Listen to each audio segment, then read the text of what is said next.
Di sebuah kota kecil di Saint Martins, Missouri, tinggal seorang gadis cantik berusia 9 tahun bernama Elizabeth Olten. Ia merupakan gadis yang periang, pintar, dan menyukai seni pentas. Tanggal 21 Oktober 2009, pukul 5 sore, Elizabeth sedang menunggu hidangan makan malam yang tengah dimasak oleh ibunya, sembari berlatih dialog untuk drama di sekolahnya. Perhatiannya tiba-tiba teralihkan oleh suara ketukan pintu. Ia segera berjalan membuka pintu, dan ternyata itu adalah Emma Bustamante, gadis kecil dan cantik yang berusia 6 tahun. Emma ingin mengajaknya bermain, namun ibu Elizabeth tidak mengizinkannya. Makan malam hampir siap, dan lagi pula Elizabeth harus berlatih dialog untuk pertunjukannya. Elizabeth meyakinkan ibunya untuk mengizinkannya. Dia berjanji tidak akan pulang terlambat untuk makan malam. Akhirnya ibunya mengizinkannya. Mereka berdua lalu bergegas pergi ke rumah Emma yang berjarak hanya 4 rumah dari rumah Elizabeth. Pukul 6:15 sore, Elizabeth belum juga pulang. Sudah lewat 15 menit dari waktu yang disepakati. Elizabeth merupakan anak yang tepat waktu, dan dia juga takut dengan gelap. Maka aneh jika dia belum juga kembali.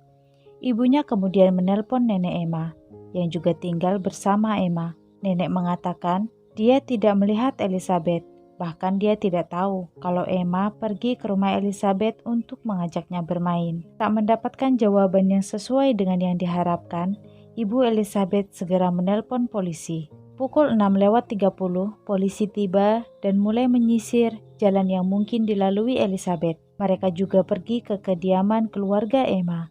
Kakek dan nenek Emma tidak melihat Elizabeth di hari itu. Emma mengatakan pada polisi, mereka pergi melewati hutan dan tiba di rerumputan di belakang rumah tetangganya. 1 jam kemudian, Elizabeth dengan berani pulang melalui hutan. Emma berdiri di sebuah batu, mengawasinya sampai ia tak terlihat lagi. Itulah terakhir kalinya Elizabeth terlihat. Polisi belum bisa menemukan bukti apapun. FBI dipanggil untuk membantu. Lebih dari 300 sukarelawan ikut membantu pencarian. Helikopter dan anjing pelacak dikerahkan. Kendaraan yang melintas diberhentikan untuk diperiksa. Penyelidik melacak ponsel yang dibawa Elizabeth. Sinyal itu terdeteksi di dalam hutan dekat rumahnya. Pencarian dilakukan di area hutan yang telah dipersempit di mana sinyal ponsel terdeteksi. Namun tidak ditemukan petunjuk apapun. 24 jam kemudian, baterai ponselnya mati dan sinyal hilang, tak terdeteksi lagi. Pencarian juga terhambat karena cuaca yang buruk. Hujan deras mengguyur dan angin kencang menerjang daerah itu. Setelah upaya pencarian yang belum mendapatkan titik terang, tiba-tiba Emma meminta untuk berbicara pada detektif. Pernyataan Emma kali ini akan memberikan sebuah petunjuk besar. Ia mengatakan kakaknya Alisa menyuruhnya untuk menjemput Elizabeth. Alisa Bustamante, remaja 15 tahun ini tinggal bersama kakek, nenek, dan ketiga saudaranya. Ibunya memiliki riwayat penyalahgunaan narkoba dan alkohol yang berujung pada tuntutan pidana dan hukuman penjara. Ayahnya menjalani hukuman penjara karena penyerangan. Akibatnya, kakek dan neneknya mengambil hak asuh penuh atas dirinya dan ketiga adiknya di California, lalu pindah ke Saint Martins, Missouri. Alisa dikenal sebagai orang yang ramah, menyenangkan, dan pintar. Dia tidak pernah mendapatkan nilai di bawah B dan juga tidak pernah bermasalah di sekolah. Tetapi di sosial media dia sungguh berbeda. Dia mencantumkan membunuh orang dan memotong sebagai hobinya di channel YouTube miliknya. Dia juga memposting video di mana dia membuat 2 saudara laki-lakinya mencoba menyentuh pagar listrik. Pada tahun 2007, Alisa sering melukai dirinya dan pernah mencoba bunuh diri. Dia kemudian menjalani perawatan di rumah sakit jiwa selama 10 hari. Kemudian melanjutkan dengan mengkonsumsi obat antidepresan. Ketika Emma dan Elizabeth tengah bermain bersama, tak berselang lama Alisa datang dan bergabung bersama mereka. Kemudian menyuruh Emma pulang. Di waktu yang bersamaan, Elizabeth juga ingin pulang dan mulai berjalan. Begitu juga dengan Emma. Ia berjalan pulang ke rumahnya sendirian, lalu bermain-main di pekarangan belakang rumahnya. Saking asyiknya, dia terjatuh dan terperangkap di semak berduri. Emma berteriak minta tolong, lalu Alisa datang untuk membantunya. Ketika Alisa menolongnya, Dia melihat noda darah di baju yang dipakai Alisa. Detektif segera meminta keterangan dari Alisa. Ketika detektif tengah berbicara dengan Alisa dan Emma, mereka melihat sebuah lubang galian aneh di pekarangan rumah. Dan ternyata saat itu sukarelawan yang tengah mencari di dalam hutan menemukan galian yang sama. Melihat keanehan itu, surat perintah penggeledahan diterbitkan untuk penyelidikan lebih dalam. Semua tampak normal sampai hal mengerikan terjadi ketika detektif masuk ke kamar Alisa. Kamarnya sungguh berantakan, pakaiannya bertebaran di lantai, coretan-coretan dinding di mana-mana, dan beberapa ditulis dengan darah. Juga terdapat surat dari ayahnya yang ditempel di dinding. Mereka membawa sprei dan buku harian milik Alisa. Salah satu kalimat dalam buku itu berbunyi, "Jika aku tidak membicarakannya, aku menyimpannya. Dan jika aku sangat marah, seseorang akan mati." Mereka juga melihat sebuah kalimat yang telah dicoret-coret dengan tinta biru di hari Elizabeth menghilang. Beruntung, detektif dapat mengungkap tulisan asli itu. "Aku baru saja membunuh seseorang. Aku mencekik mereka dan menggorok leher mereka dan menikam mereka. Sekarang mereka sudah mati.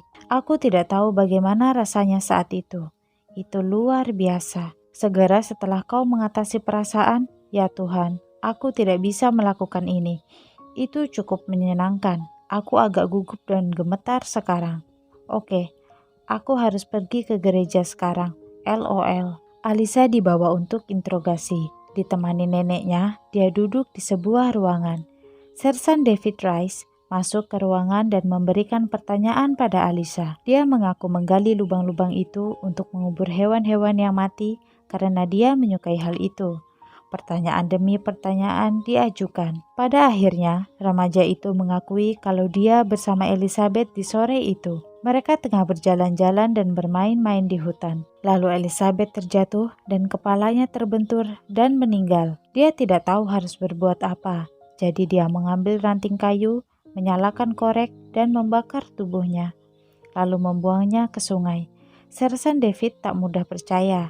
Selain membakar tubuh manusia itu tidak mudah, pernyataannya juga tidak sesuai dengan yang ia tulis di buku hariannya. Sersan David terus bertanya, namun kali ini dengan sedikit tekanan. Pada akhirnya, Alisa mengakui membunuh Elizabeth dengan menggorok lehernya.